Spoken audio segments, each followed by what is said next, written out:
Salut les aventuriers de l'hypnose, bienvenue pour ce jour 21 déjà de ce défi 30 jours d'auto-hypnose à partager avec vous. Aujourd'hui je vais pas vous parler d'une technique, je vais vous raconter une histoire, ou plutôt des histoires. Alors, vous allez vous dire pourquoi elle me raconte des histoires aujourd'hui. Vous allez comprendre. Je vais vous raconter l'histoire d'un homme qui travaillait sur le quai d'une gare, qui était occupé à nettoyer, en fait, à faire le nettoyage d'une gare et qui, à un moment donné, rentre dans un camion frigorifique pour en faire le nettoyage. Il rentre dans ce camion, donc on est vendredi, fin de journée, voilà, il dit je vais finir avec ça, et puis voilà, j'aurai fini ma journée de travail, je vais pouvoir rentrer chez moi après. Donc il commence à nettoyer ce camion frigorifique, et puis en fait un employé arrive derrière lui, ne se rend pas compte qu'il est dedans, il ferme le camion pour le week-end, le pauvre homme a beau taper évidemment, on l'entend pas. Le week-end se passe, le lundi matin, l'un de ses collègues vient ouvrir le camion frigorifique et ce monsieur évidemment est retrouvé mort de froid dans ce camion. Vous allez vous demander pourquoi je vous raconte tout ça. Je vous raconte ça parce qu'en fait il se trouve que le camion n'était pas branché. Donc certes c'était un camion frigorifique, mais ce camion n'était pas branché. Pour autant ce monsieur est mort de froid. Vous allez me dire comment c'est possible ? Tout simplement parce que finalement l'inconscient ne fait pas la distinction entre la réalité ou les choses que l'on imagine, les choses qu'on se raconte, les histoires qu'on se raconte. Je pense que vous commencez un peu à comprendre là où je veux en venir. Tout simplement, ce monsieur s'est dit, mince, je me suis fait enfermer dans un camion frigorifique, je vais y passer le week-end, là j'ai super froid, j'ai de plus en plus froid, je vais mourir de froid. Et il s'est convaincu qu'il faisait tellement froid qu'il a fini par mourir de froid, quand bien même ce camion n'était même pas branché. Enfin, ne fonctionnait pas. Voilà, donc tout ça pour vous dire que les histoires que l'on se raconte à nous-mêmes ont une importance énorme. Évidemment, toutes ces histoires que l'on se raconte à nous-mêmes, on n'en est pas forcément conscient. C'est-à-dire que inconsciemment, je sais pas, on vous a peut-être dit depuis toujours, toi dis donc qu'est-ce que t'es maladroit, hein. Et il aura suffi, je sais pas, de 2-3 trucs que vous avez cassés ou renversés quand vous étiez petit pour qu'on vous dise que vous êtes maladroit. Et du coup, vous allez grandir avec ça, inconsciemment vous dire, de toute façon, je suis maladroit, et votre inconscient va rechercher des preuves que cela est vrai.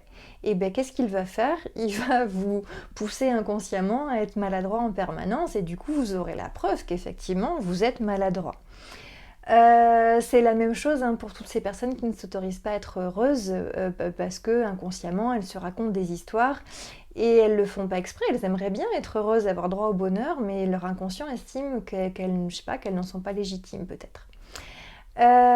Du coup, si vous comprenez la puissance de ces histoires que l'on se raconte, vous allez vite comprendre qu'on peut facilement, entre guillemets, changer la bobine du film que l'on se passe en permanence. Ça vous parle peut-être si je vous parle de croyances limitantes ou croyances aidantes. Les croyances limitantes, ce sont ces fameuses choses qu'on se répète dans la tête. Je sais pas, non, moi je serais jamais capable, je sais pas, d'aller faire un speech devant 100 personnes.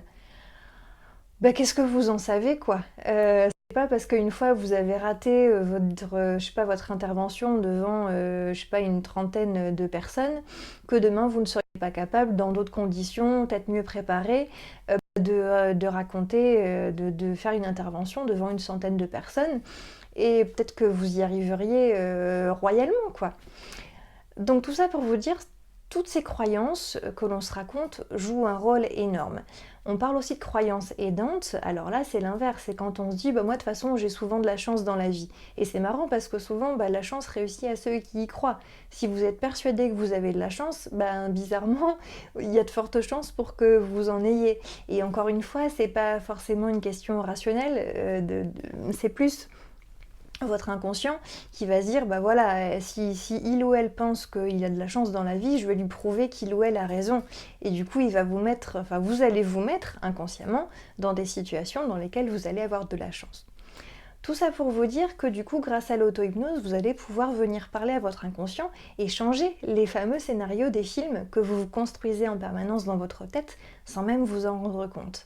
D'où l'importance voilà, de pratiquer l'auto-hypnose pour pouvoir changer la bobine du film dans le sens que vous avez choisi. Ce qui est génial, c'est qu'en auto-hypnose, c'est vous qui gérez tout ça et qui êtes le seul maître à bord, en concertation avec votre inconscient évidemment, et du coup vous allez pouvoir changer plein de comportements au final qui sont dictés par vos croyances et qui vont vous permettre d'être modifiés, enfin que vous allez pouvoir modifier pour aller dans le bon sens, en tous les cas dans le sens que vous avez choisi. Et vous allez voir qu'en fait, les histoires que vous vous racontez ont vraiment un impact sur l'état dans lequel vous vous trouvez au quotidien. Il y a une façon très simple de le tester. Si, je sais pas, je vous dis là maintenant que vous avez gagné au loto. Alors imaginez que c'est vrai, mais c'est-à-dire imaginez-le vraiment. Vous avez vraiment gagné au loto, là. Vous venez de gagner, je sais pas, 3-4 millions d'euros ou plus, si vous voulez. Vous venez de gagner au loto, là, maintenant. Alors il y a sûrement plein de choses qui vous passent par la tête. Vous allez lâcher votre boulot, vous allez acheter, je sais pas, la maison de vos rêves, vous allez partir voyager, vous allez acheter une nouvelle voiture, enfin je sais pas. Vous allez gâter vos proches, vous allez donner de l'argent à des associations que vous appréciez. Enfin voilà, vous allez faire plein de choses. Surtout, centrez-vous maintenant sur les sensations que ça vous apporte. Du bonheur, de l'excitation, je sais pas, enfin, toutes ces sensations positives que ça peut vous apporter. Pour autant, vous n'êtes que en train d'imaginer cette situation. C'est-à-dire que malheureusement, j'ai l'obligation de vous dire que c'est pas vraiment vrai. Donc voilà, et simplement ce leurre, cette histoire que vous êtes racontée là pendant l'espace de quelques secondes, ça vous a provoqué des sensations hyper agréables et hyper joyeuses. Donc tout ça pour vous dire, les histoires que vous vous racontez à vous-même ont vraiment un impact sur la façon dont vous vivez au quotidien et ça peut vraiment améliorer votre bien-être de vous passer justement des films différents et des films beaucoup plus positifs si jamais vous avez, je sais pas, tendance à être manqué de confiance en vous ou avoir des idées noires, et bien vous pouvez simplement changer le film les scénarios de ces films et vous verrez que la vie sera beaucoup plus sympa et beaucoup plus joyeuse et beaucoup plus zen. Voilà, c'était ma petite anecdote du jour qui n'en est pas une. Voilà, je voulais simplement vous parler des croyances limitantes ou aidantes, de ces histoires que l'on se raconte à nous-mêmes. J'espère que ça vous aidera et que ça vous motivera à aller creuser au fond de vous les croyances que vous vous racontez, les croyances que vous avez sur vous-même et que vous aimeriez changer. Voilà, écoutez, je vous souhaite une belle journée et je vous dis à demain pour la suite de ce défi consacré à l'auto-hypnose. Belle journée à tous, salut!